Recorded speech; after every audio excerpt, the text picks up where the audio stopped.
There's a new collective bargaining agreement, and there's so much to talk about. We broke it up into 2 podcasts. In this one, me, Keith Smith, we're talking about how guys might get overpaid by the Boston Celtics, why they might start throwing some money around because of the new collective bargaining rules. It's complicated, but we're going to explain it right now on the Locked On Celtics podcast. Be ever ready. Recognize the city of champs. Boston, baby, we do what you can't. Locked on number 18, Tatum and Brown, J-team, step back. We gon' wet that and slay teams. Of course, the Celtics, who else could it be? Screaming like KG with the Larry O.B. Karalis above average, assessing the team status. Best daily pod, no cap, salary matching. Clutch like Bird the DJ, keep John on replay. Prime time, dapping up the truth on the sideline. Raining J's, how it started, raising banners, how we finished. Locked on Celtics pod, home of the winners. B. Hey there, welcome back to the Locked On Celtics podcast right here on the Locked On Podcast Network, where it's your team every day, and I am here for you every day with a free, fresh podcast drop directly to your device. Whichever app you use, this podcast is there. It's also on YouTube, so watch it. Hop in the comment section, join the conversation. I'm John Karalis, former professional basketball player. Now I cover the team for Boston Sports Journal, and there's so much to get to here. Keith Smith and I just had a conversation for an hour and 15 minutes. Too much to get to, too much for one podcast. We're breaking it down. How the collective bargaining agreement impacts the Boston Celtics. This podcast is brought to you by Game Time. Download the Game Time app, create an account, use the code LOCKEDONNBA for $20 off your first purchase. Last minute tickets, lowest price guaranteed. In this podcast, the rules that will take away a lot of the things that the Celtics use to make their team better. The mid-level exception will be going away for them. The ability to make certain trades will be going away for them. The way they trade first-round picks, going away for them. How will that change how they do business and build a team going forward? They're trying to build a championship now, a championship team, but they're trying to keep that championship team intact. What you want is not just the one championship. You want a dynasty. You want banner 18, 19, 20, 21. How can they get there? Things are changing significantly, and it could change how they do business with each player. It's all going to happen right now. Let's get to Keith Smith of Spotrac to start explaining the impact of the new collective bargaining agreement on the Boston Celtics. Keith, is this like, I don't know, like a birthday, a holiday for you? New collective bargaining agreement. Let's sink our teeth into this, man. Like, you're the most popular person in the NBA right now. It's like you, Bobby Marks. Everybody wants to see these guys. Like, oh, what does this all mean? What does it all mean? Yeah, it's not quite like the start of free agency or the trade deadline or the draft, but it's fun. It's cool. Being completely honest, I wish it wasn't hitting at the end of the season as we're gearing up for the playoffs. I could use that not being the case, but at the end of the day, we have a new collective bargaining agreement. There's going to be no work stoppages, so I'm super excited about that. As every single basketball fan should be. And then, the exciting part for me is when we'll get the actual document and I can really dive in and start figuring out what this stuff is. Because right now, all these drips and drabs through like a tweet every 2 hours is like, so it's like, let me get the real thing and like dig my teeth into it. And it's funny. I was joking with my wife. I was like, I might go like up into the mountains and not shave for a week. And then I'll come back and emerge with all the CBA details and all that. And just kind of, bury myself in it. So isn't that what Larry Kuhn does before he updates his, he might. His FAQ? Like that's like the Bible for me. It's like, me too. It's just like, I don't know. What is this? What was that rule again? You go up to Larry Kuhn's CBA FAQ. Okay, yeah, I get it. It's nice to have some. Go ahead. Oh, I was just gonna say, I don't know if I've ever told you this before, but how I learned the CBA when I was like, I'm going to learn this thing. I'm going to do it. I actually reached out to the NBA. I cold called the league office and I was like, can I get a copy of the collective bargaining agreement? And they're like, no. Like, what's wrong with you? So then I was like, all right, well, cold call the NBPA. And they were like, this was before they had a copy posted online, which now they do. And the NBPA was like, sure, send us $3 in a self-addressed mailed envelope, and we'll send you a copy. So I did, and like 2 weeks later, I got a bound copy of the CBA in the mail. And what I would do, because I'm not a lawyer, so the lawyerese there like trips me up all the time, but I would go through it until I didn't understand it. Then I'd go to the FAQ, and Larry does a great job translating it into English for Yeah. all the rest of us. And I would go through it there and be like, all right, I think I kind of got it. Then I'd go back and reread it in the actual CBA itself and just go. And I unfortunately, through a series of moves of houses, I've lost that copy, but I had it all highlighted and tabbed and indexed and everything else. So it was that was how I learned it, was the FAQ, was necessary. And I still refer to it all the time, just when I'm like, this thing comes up like once every 4 years. All right, let me make sure I know what I'm talking about on this one. Well, now you get another $3 for that in the mail, and you get yourself another bound copy. I mean, yeah. What fun is downloading a PDF when you can have the bound copy? That's it, right? Yeah, for sure. Nah, I've transitioned. I'll do it all online now. All right. I need that $3 for Dunkin' Donuts. Come on. Which now gets you like a medium coffee. Yeah, I know, right? With nothing added to it. Yeah, it's just I know. Like, here's your medium plain coffee. Come on. It's turned into old man yells at clouds pretty quickly. All right, let's get into this collective bargaining agreement. So stuff that directly impacts the Boston Celtics, because it's Locked On Celtics, and we want to get to the highlights of the things that are going to change how the Celtics do business, because that's going to be the big thing. And the number one thing for me is this second apron, this $17.5 million above the tax line. So what we have is the tax line, the apron, that $6 million above the line, that stays. That's what the hard cap would be for teams that do a sign and trade or use the full mid-level. Then for teams that don't do that go beyond that, there's this $17.5 million, which, if I understand this correctly, now all of a sudden there's no mid-level.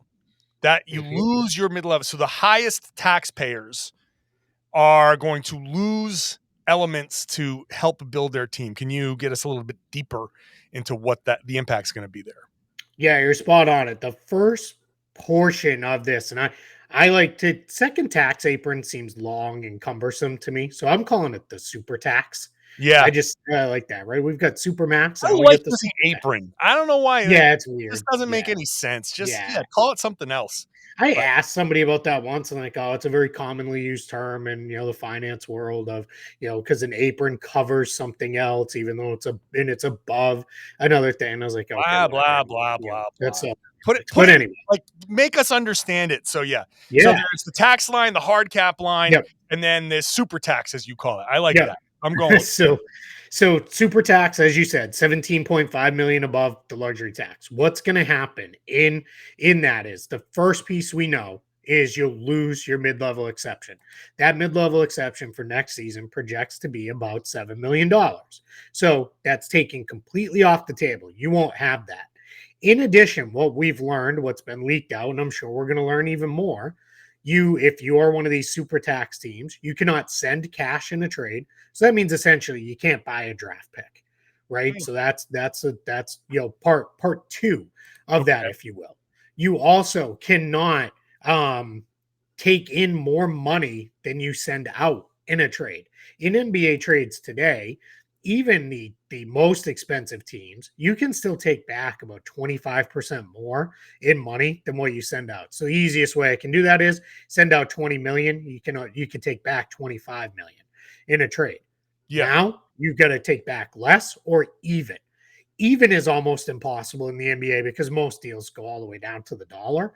Yeah. But even saying you got to take back less, that's tricky, right? Because now you're kind of stuck. And there are a handful of trades, one of which is the Malcolm Brogdon trade, may or may not have been able to be made the way the Celtics built out their roster ultimately, and they probably would have been able to tweak it and figure out a way. Because they ended up above where they are today, if this existed right now, they're above that super tax line. So they would not have been able to bring Brogdon in because in that trade, they sent more money out than they brought in the trade. And that's generally how it works on one side. That's also how like trade exceptions are created and all these other things. So just relating it to the Celtics. So you can't take more money in, or you can't Correct. send more money out. You can't take more money in. You can send more out and take back less, but you cannot take more money in. Okay. Another one related to the Celtics, they would not have been able to do the Mike Muscala deal. As minor as that deal may have been, they sent like nothing out in that trade because it was Justin Jackson's minimum salary. And even then, the trade was structured so that they sent Jackson's salary out and brought Muscala in into a trade exception. So, like, technically, the way they did it is they brought Muscala in for nothing. So, in that deal, you would not be able to do that because you're bringing more salary in than what you sent out. Wait a second. Sure. Can you not use traded player exceptions anymore in that It'd situation? be very, very difficult to use them in that situation. So the TPE, so you have a you create a $10 million TPE, and you that doesn't count anymore. Like you can't, if you're above that, you can't use a traded player exception. Correct. If Bring you're in the somebody in? super tax, yep. If you're a super tax team, the way I understand this right now, and I should have caveated all this is we don't have the document yet, so there's going to be other things we're going to learn and figure out. But the way I understand it right now, through many, many conversations over the past couple of days, is you would not be able to use that because you're above. You cannot bring more salary in than what you send out. Technically, when you use a traded player exception, a TPE, you're not sending anything out because you're just bringing the player into that. You're sending something, right? And in the Jackson Muscala, thing, but minimum salary, a pick, something, something. Draft rights, whatever it is. Value. Yep. Well, Yeah. So that's pretty restrictive. That hurts. It does. The other restrictions are, and we're still kind of finding out what this looks like, but you're not going to be able to trade first round picks that are like way down the line. Is what it sounds like. It sounds like, right, in today's world, you can trade picks up to 9 years away. That's the NBA's kind of window. You wouldn't be able to trade picks that are that far out in that window there. So, or I guess 7-year window, you wouldn't be able to trade a bunch of picks out just to bring in players. So the example I've been using there, Kevin Durant trade. One, it would have been Knicks because they took more salary in than they sent out, but also you're not allowed to just start loading all your draft picks in to a trade to make a trade to bring guys in. And then the final restriction that we know of today, which is, this one is, I think it sounds worse than the impact really will be. These teams are going to be restricted from signing players on the buyout market. Now, I've asked people, how is this going to work in this situation? And what they said is, what they believe it will be is, if a player is waived after the trade deadline, but before the signing, the like March 1st waiver deadline, so buyout season effectively is what that is, you would not be able to sign that player because they were waived in that period specifically for buyout purposes. So what they're trying to do is basically say, hey, your super tax team, you can retain all your own free agents, you can sign all your own guys, you can draft and develop, you can do all your stuff, but you're not adding outside talent unless it's through a trade that is, you're sending out more than you bring in, or you're bringing in guys on minimum contracts, because that's going to be essentially what you're limited to outside of draft picks. All right, so much more to get to with Keith. We'll get to how some of these guys are going to start making potentially more money, but that's going to be how the Celtics help build their team. It's a lot. So bite-sized pieces for you. We'll be back with more next. First, buying tickets to your favorite events should not be stressful. I've done it. It's not just about NBA. I want to go to a Red Sox game. I want to go to a Bruins game or a WNBA game. Getting tickets, it can be tough, but Game Time is the fast and easy way to buy tickets for all of the things that you want: sports, music, comedy, theater, with killer deals on last-minute tickets. There are flash deals. You don't have to sit around and say, okay, it's April, maybe we want to go to a concert in June. You don't know if you want to go to a concert in June unless it's like one thing that one act that you know is coming through. But maybe just tomorrow night you feel like going to a thing. Maybe you're bored tonight. Maybe you're bored next week. Game Time is the place for last-minute ticket deals. guarantees that you'll always get the best price. If you find tickets in the same section in row for less, Game Time credits you 110% of the difference. So you get these exclusive flash deals. You can get images of your seat before you buy so you know what to expect. You can buy tickets in a matter of seconds. 2 taps, boom, you're set. They're sent directly to your phone so you don't have to dig through your emails. Snag the tickets without stress with Game Time. Download the Game Time app, create an account, use the code LOCKEDONNBA to get 20% off your first purchase. Terms apply. Again, create an account and redeem the code LOCKEDONNBA for $20 off. $20 off. Download Game Time today. Last minute tickets, lowest price, guaranteed. Okay, so that is a lot to digest. Yeah. That's a lot to digest. Let's say, so the Celtics would not have, under these rules, which are going to be folded in eventually, like this doesn't hit right away. Yeah, and sorry to interrupt you, but one other thing with this too is there's a belief that this is going to be phased in over time. It's not like we're going to hit July 1 and all of these rules are immediately going to be effective. Right. Anytime they make major changes to the functionality of the cap or the tax within the CBA, they phase those in order to give teams basically an opportunity. Hey, get your house in order. Yeah. Right. So we'll see how long it takes for all these to be there. But ultimately, this is where we're headed down the line. So assuming all of these rules were in place, so you touched on a couple. So they would not have been able to sign Danilo Gallinari. Correct. Because it would not. Yep. Okay. Yep. They would not. That one, it's tricky timing wise, right? We'd have to go back and I'd have to look at what was their salary at the time they made these signings and all those things. But in general, yes, they gave all their collective major moves, and we'll take the little stuff out, the Jacksons and Noah Vonlehs and all that, because those were minimum signings. You'd still be able to do those.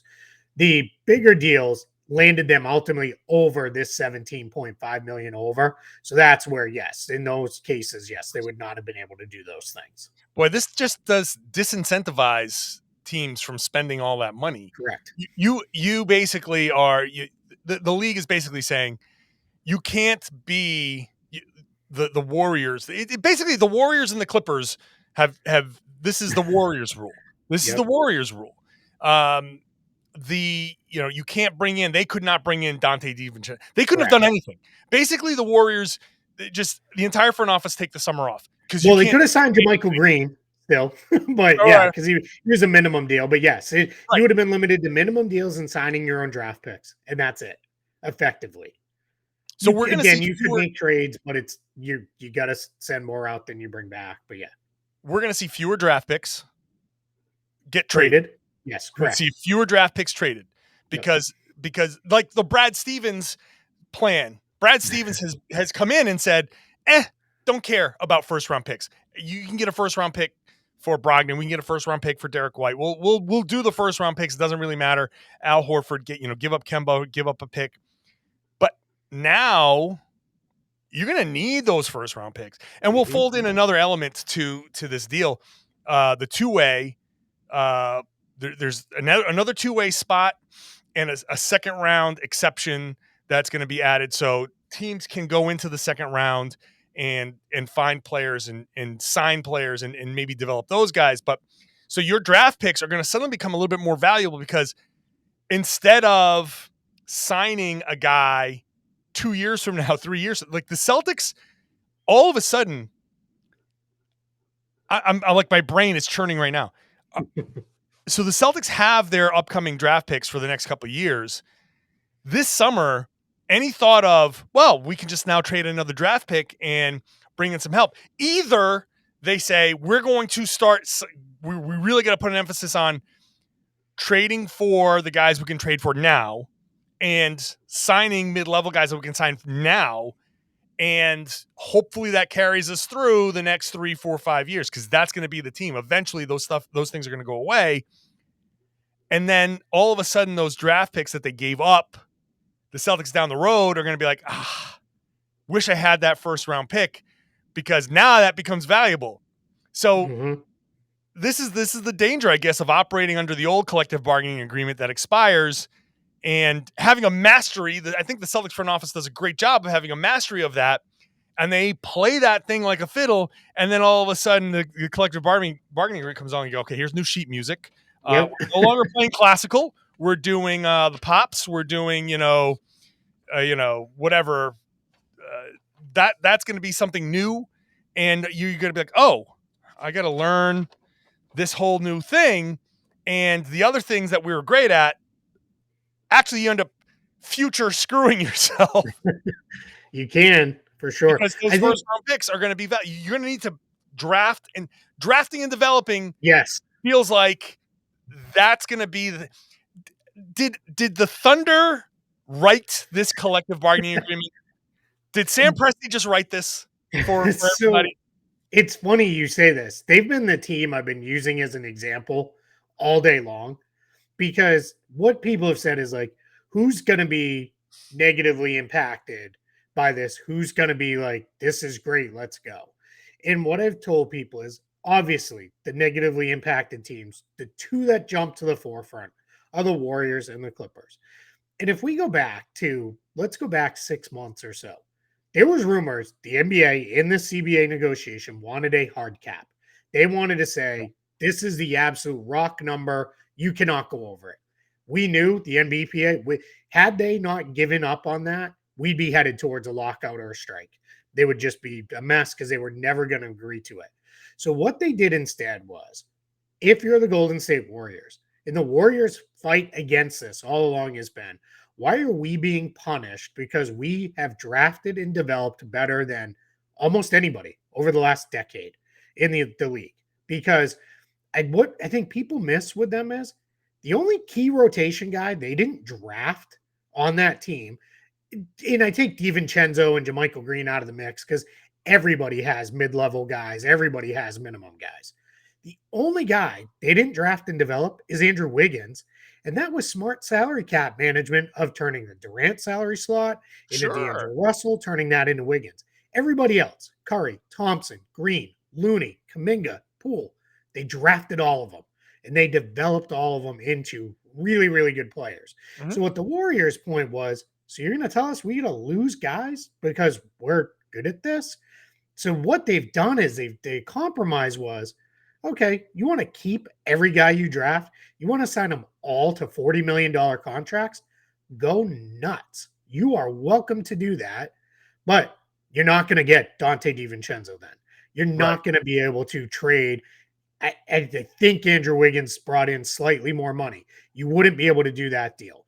That's how they're trying to level the playing field a little bit of, you can't be a draft and develop team and super expensive and able to re-sign everybody. Because let's face it, a team like OKC, they may hit a point where, you know what, we can't afford Giddey and the Williamses of the 15 Williams on the roster, and SGA and Dort and Chet Holmgren and whoever else they unearth and find, because we just can't. We're Oklahoma City, right? We're a small market. We can't pay.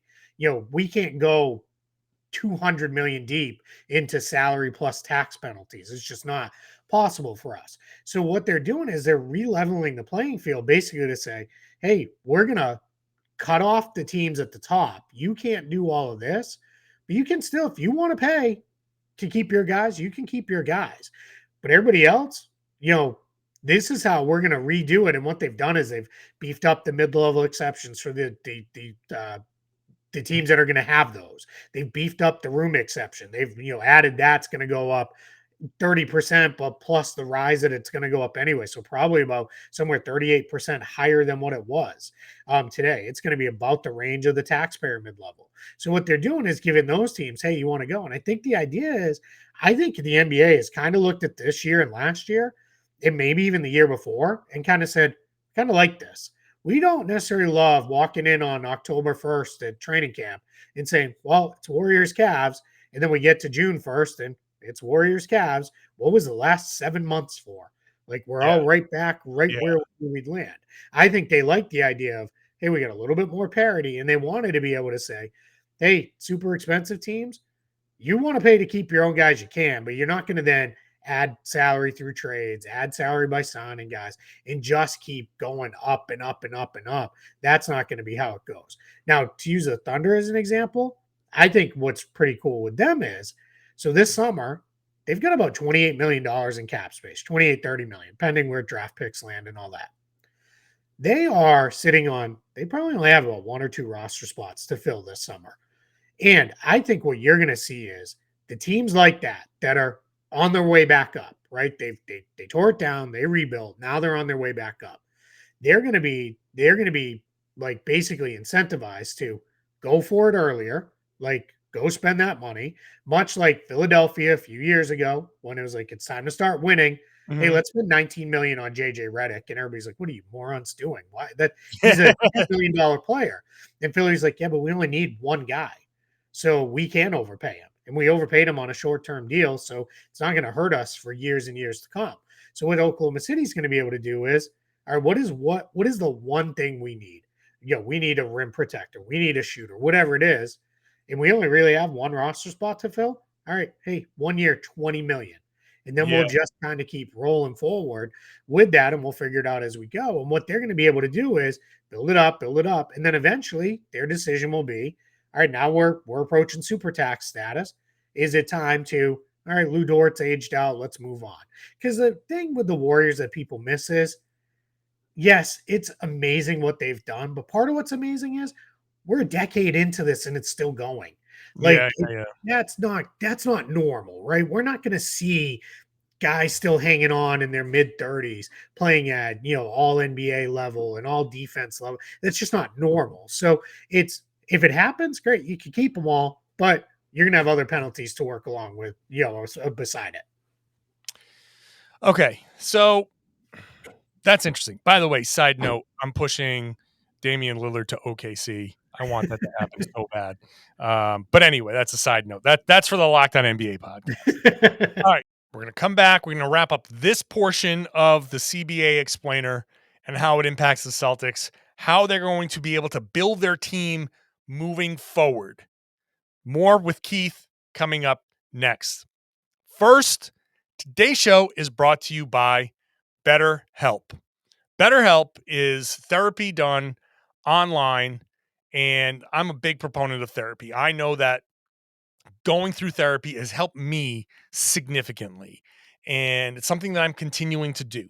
It's something that I know that the daily stresses of life, very easy to get you down, but it's also difficult. You're busy. You don't know who is around your area. You don't want to say, I'm limited to 2 or 3 people in this area. Therapy can be done better by going to BetterHelp. That's better, H-E-L-P, BetterHelp. They do it all online. If you want to switch, this is a very important thing.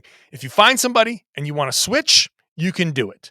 If you find somebody and you want to do it on video, you want to do it over the phone, you want to do it over text, it can be tailored to how you want to do it. You can fit therapy into your life, and however you need to do it, however you want to do it, however it works for you, you can do it through BetterHelp. So if you're thinking about starting therapy, give BetterHelp a try. It's entirely online, convenient, flexible, suited to your schedule. All you got to do is fill out a brief questionnaire. You get matched with a licensed therapist. And like I said, switch anytime. No extra charge, no nothing. This is about getting you the little bit of help that you need to maximize your potential. You want to be your best self. So discover your potential with BetterHelp. That's BetterHelp.com/LockedOnNBA. If you visit that, you get 10% off your first month. BetterHelp, HELP.com/LockedOnNBA. It really puts the Celtics in an interesting spot here because they're gonna pay. Like, I think Jaylen Brown as an All NBA player. I feel like that's kind of not done, but the feeling that I've been seeing just in the conversations is that he's an All NBA player. I completely agree. So that'll be, and we'll talk about Jaylen later, but right now it feels like he's going to get 35% of the cap. And in a couple of years, when the new TV deal comes up, and this is another thing we got to talk about, because there's going to be a cap smoothing, and there's a Jayson Tatum element to that. But Mhm. you know, instead of Jayson Tatum getting a, I don't know, $1 billion contract, he's going to get like a $700 million contract. No, Like, it oh, feels like, yeah. I, Yeah. it's funny. It's funny because Tatum is going to be like the guy who he's going to be super rich. He's going to end up being a billionaire, and it's not going to matter. But also, he can sit there and be like, "I didn't make All NBA. I got screwed out of millions there. They cap smoothed us when they didn't cap smooth the last time. I got screwed out of 100 million there. Like he could have even more money." He's gonna be like, Deuce was playing in the driveway instead of in a private gym attached to the house. Yeah, Like, right. Yeah, right. it's just, what a rough life. But anyway, so the net effect here with all of that is the Celtics are going to have trouble continuing to add to this team. Correct. This team that we're seeing, that they have this summer for sure. They have this summer to add, because they're not just dumping all of this on teams. As now. far as we know, no. There's going to be some form of phasing. We don't know what that looks like, but yes, it's not just all going to land on July 1st. And hey, good luck. You'll figure it out. In a matter of days. It's just not how they do it. You can't say here's April. You've planned all this time, and now all of a sudden this thing is gone. Yeah. Like you here's your warning. Yeah. It's like everything must go. You got 2 weeks to clear the shelves. So I kind of look at it as what they're probably going to do is give them basically, here's some of it, but the rest of it, it's coming in a future year. And what's going to happen is you basically have a year and 2 transaction cycles, which will be the off season and the trade deadline. Get your stuff in order and pick your direction. yeah, And then it's coming, the next year after that. And we'll see, and it may be, 17.5 million may start out at 25 million above, and that comes down to 17.5. Yeah. We'll see how they get there, but they're going to phase it in. It's not going to be instantaneous July 1st. All right, hey, you 7-8 teams, you're all in trouble. Good luck. Figure it out. So that really sets this summer up to be super, super interesting. Aside from the Celtics giving guys extensions and Grant Williams, which we'll talk about separately as well. But guys who are out there who are free agents, if you want to be on a winner, okay, if you're Malcolm Brogdon, or that was a trade, but if you're that type of guy in that position, and you say, all right, do I sign now with a winner, or do I go for my money? In a couple of years, you're not going to be able to sign with that winner. Right. The winning team, theoretically, sure, biggest spenders are the winners, right? That's what more often than not. Yep. Right. Boston's going to be in that mix. Obviously, Golden State has been in that mix. The Clippers, Milwaukee is there. Milwaukee is there. Yeah. So that you become that super tax team because you have guys on your roster that make a ton of money because they're that good. You've got superstars. You've got high-level role players. So you're going to have to pay a Grant Williams somewhere around $15 million. That's not nothing. So that all adds up. Yep. I wonder what's going to be this summer when the Celtics come out and say, hey, we got a $7 million, taxpayer mid-level. This is your chance. This is your last chance. Maybe a guy who's 29. I don't know. I don't even know who I'm talking about right now because I haven't looked at the free agent list. Tough, yeah. But a guy in that range that might be a free agent that might say, well, I was going to try to go one more contract and then say, hey, if I don't get to that winning team, then maybe that's a guy that goes now. Maybe that helps the Celtics in the short term. And they just say, okay, we're hoarding and this is going to be our team until it ages out. And then that's it. Then you're going to try and get creative with trades and all of that stuff. But I don't know. I think it's always hard to figure out what exactly the net effect is going to be that next cycle, as you put it, the next kind of business cycle, because the Celtics are going to spend this summer trying to improve depending on how this year goes. Like either you're just adding some depth to a champion, or the Celtics season gets derailed and you realize like, okay, we need I don't know, another big. Maybe Rob gets hurt in the playoffs, and you say, okay, you know what? We definitely need another serviceable big. We're going to spend money there, but I'm not sure how do you think this might impact the Celtics this summer? I will not be surprised if they make provided there is a phase in and they are still able to use the taxpayer mid level.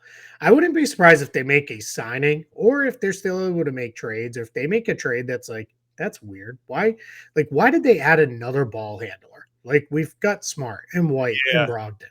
Because I think what you're going to see the smart teams do is you now have to play when you're in this position, it's today, tomorrow, and the day after tomorrow, because you're having to really look at, or we're going to look at a big window here, because what it may turn into is, all right, we're going to get to a point where we know we're so expensive, we can't reasonably add great talent. Let me say great established talent. So what it's going to be is, all right, well, what we may need to do is 2 years from down the line, we may need to trade from a position of depth, trade one of those guys away to fill a hole somewhere else. And that's how we start cycling through guys versus, well, we can kind of spend our way out of this because let's say the Celtics are now committed to, we're going to pay deep into the tax, which they are at the moment. They're set up to do a year from now. Is we're going to be deep into the tax and we're going to pay because this team's a title contender, but it's not going to be, you're no longer going to be able to just keep adding guys. So what's going to happen is, it wouldn't surprise me if we see a handful of teams make moves that it's like, that was weird. Like, I don't really know why they signed player X, because it is, well, you did it because we're trying to reset, something down the line. And then it might be one of those where 2 years from now, like, I get it now. Now I get it because the intention was, yeah, we'll be top heavy or guard heavy or whatever it is for X amount of a season or so, but a year from them we're going to flip player Y because we don't want to necessarily lock into a bunch of money. I think there's two other things we're going to see happen in this spot, and the Celtics may be a big part of this too, is because of the idea of we can't take on money in trades. I think what's going to happen is when a player becomes a free agent, let's say that player is a $20 million player right now. Let's say it's Derek White, right around a $20 million guy, or Brogdon. They make in the same general salary range. Celtics may look at it and say, boy, their next deal, it should probably only be 20 million again because they're older or whatever. And they may say, but you know what, we're going to give them 30 because as a $30 million player, I could trade them for a $25 million player. Where if they're a $20 million player, I can't do that. Right. So you're going to see, and I hate to make it about, right, and I'm right, Mr. Salary Cap and numbers and all this stuff, but I don't like boiling players down to a cap number only, but you're going to see some things like that.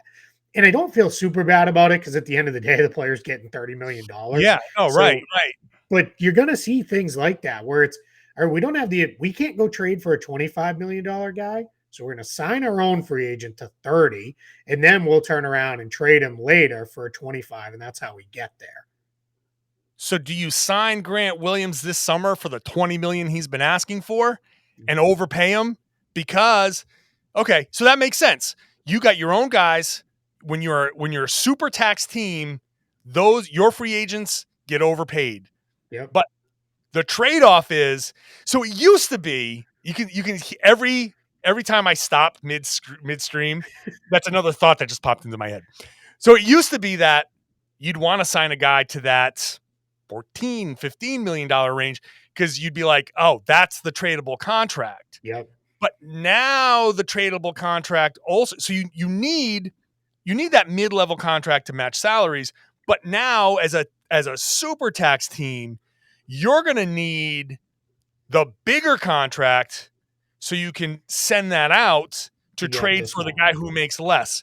Yep. So, that's going to be. And you can't go too far, right? Like you can't give Grant Williams a max because then that becomes an untradeable. So that's going to be where the best front offices are going to really earn their money, because it's going to be threading that needle of, all right, we gave him a little bit more, but it's still tradable.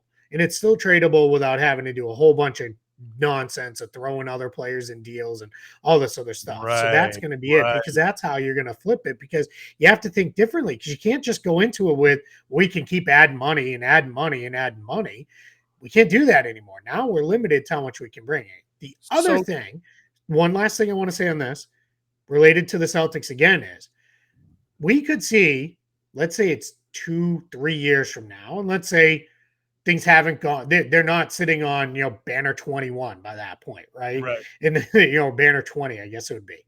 And it's like, all right, we got to make some tough decisions here. What you're going to see is teams are going to say, well, that guy's good. And we do have no real way of replacing him because we are a super tax team, but we got to start getting our books in order. We got to be not a super tax team next year. So what we're going to do, we're going to let Derek White walk.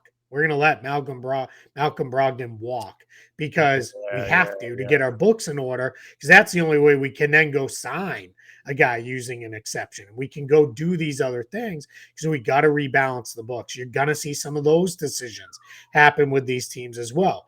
I think what they've done is a pretty nice compromise of, hey, you want to keep everybody you got? You can do it, but there's real penalties to doing it. And one of those penalties is you can't add a whole bunch of other guys the way you really wanted to do that down the line. So that's going to be something that's just, the teams that are the best about making their decisions early are going to be the ones that win here, because it's going to be, I kind of think of it, the Bill Belichick approach of, I'd rather cut a guy or trade a guy a year too early than a year too late. We're going to see some of that where it's going to be, man, they let that guy go or they traded that guy, and that guy was awesome, but it's like, yeah, they were awesome for a year. And then the next year they weren't so good. And then the year after that, they're off the map entirely. The teams are going to have to read that very well, because otherwise you're just going to get stuck, because we all know about, right, the bird rights trap. I think it was John Hollinger coined that term. And it was like, that's when, all right, I have a free agent. I have no way to replace the player because I have no cap space. So I have to re-sign the guy. You're going to see teams back into that with this. They're going to be like bird rights super tax guy, because it's like, man, I can't replace Grant Williams because I have no other way. So I have to sign him to the number he wants. That's Jeff Green. Where it is. That was Jeff Green back in the day. Yeah. That was that type of signing where you're like, what the hell? What? Absolutely, yep. Those types of deals. Mm-hmm. Without a doubt. This is so interesting. My favorite thing when there's a new collective bargaining agreement is this discussion right here of what's the net effect going to be. And then the front office is going like, okay, how do we get around this? What do we do? How do we get this to a point where, okay, we'll give Malcolm Brogdon $30 million because we're gonna trade him, and this is our way to get around that. And a team like OKC that needs a Malcolm Brogdon can say, yeah, that's fine. 30 million is fine with us. And we got these younger guys that you could, sure, absolutely. You could take, 2 guys back that make 20 something million. And, that's going to be how that goes. So it's going to be, man, that's going to make signing players interesting, because as a player, you're going to be like, I don't want to take less money. I'm going to take more money. Yeah. But when you go in there and you're Malcolm Brogdon, let's say, I feel bad for Malcolm Brogdon because we're example, throwing him in there. It's because but you say, I want 30 million. They go, yeah, sure. And you go, wait a second. There's usually a fight here. Why aren't you fighting me on this? And you're like, you're stuck. You are trapped in a little way. Not trapped because what the hell, you're making $30 million a year. But at the same time, it's like, all right, I'm ready to win a championship. What the? Okay. Now I'm not here anymore. Hi, Josh Giddey. I'm Malcolm Brogdon. Nice to meet you. Like I said at the top, Keith and I continued the conversation for another 45 minutes after this. Too much to give you in one podcast. You got to be able to digest this, process this, and we can do Q&As about this where we can explain some of the stuff. We're all starting to figure this out and trying to get the ramifications ourselves. But I think you're starting to see a little bit of how things might work, what the net effect is going to be, ways that teams can kind of get around it. The Celtics front office knows how to master a collective bargaining agreement. So very curious to see how they come out of this. I say this in the podcast, the next podcast, but there are going to be deals that are done in the next, couple of cycles this summer, the trade deadline, where you're like, what are they doing? And if you're confused by it, that means we all got to sit together and think it through, because they got to be taking advantage of something in the collective bargaining agreement. We still don't have the official document yet. These are leaks, these are reports, but for now, this is what we've got. So this is part one. So here's the schedule for this week. Celtics play the Sixers Tuesday night, post-game podcast coming there. Celtics play the Raptors on a back-to-back Wednesday night, post-game podcast there. Thursday is an off day. I'm going to release Thursday night the second half of this podcast. So you have yourself a couple of days, listen to the podcast again, get some of these points down. Just go back and think about it. If you are confused, if you didn't catch anything, go for a run or take a shower, pop the podcast back on, listen to it a second time, go through it, digest it. And then Thursday, which will be the Friday show, you get another couple of days to sit with that podcast. That will be the players. How is Jaylen Brown impacted? How is Grant Williams impacted? How is Jayson Tatum impacted? Those things are all coming up on the next podcast. Again, that's released Thursday night. That's the Friday podcast. So make sure you're subscribed, doing our best to give you the information and explain it in easily digestible ways. Next week, when there is a few off days, and while we wait for the play-in tournament and all that stuff, I'll do a Q&A. Maybe I'll do a double Q&A where we can get our collective bargaining questions out and we can ask some things, and maybe we can work through some of these things. There's a lot to get to. So the next podcast is the players and how they're directly impacted. So make sure you're subscribed, watch the show on YouTube, all of that stuff.